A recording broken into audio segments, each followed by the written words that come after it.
Bisa. Oh iya. Geser ke sikat. Ya, bantu noh. Wah, bantu. Pelan, sebagai juru parkir ya. Kalau dia potong lah ya, kamu kan salah. Mana potong kan? Kau udah kasih. Kau udah kasih.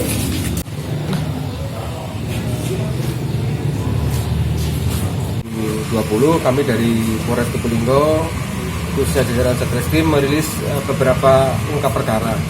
Jadi yang pertama berkaitan dengan perkara pencurian dengan kekerasan ataupun pencurian dengan pemberatan. Jadi dua orang tersangka ini adalah kita ungkap berdasarkan pengembangan dari DPO yang dulu.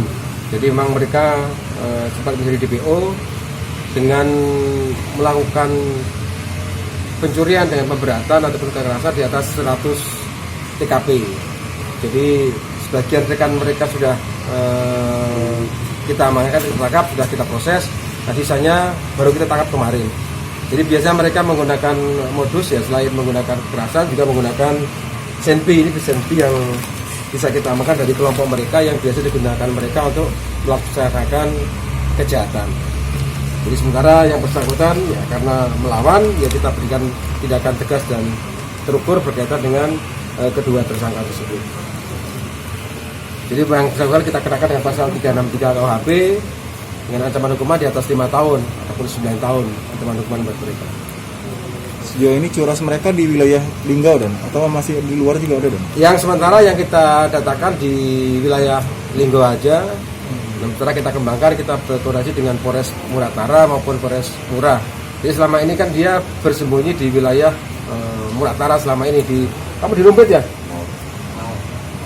Gimana? Oh. Dia selama ini bersembunyi di tempat tersebut. Akhirnya kita tunggu yang bersangkutan akhirnya muncul dan kita amankan yang bersangkutan.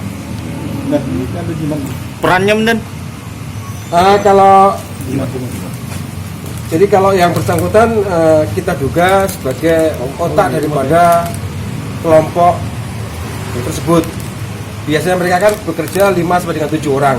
Jadi biasanya yang mendasari pada keterangan beberapa rekannya ya sementara kita mengarah bahwa kita patut juga sebagai otak daripada kelompok pencurian tersebut. Jangan lupa subscribe, share, komen, dan like ya.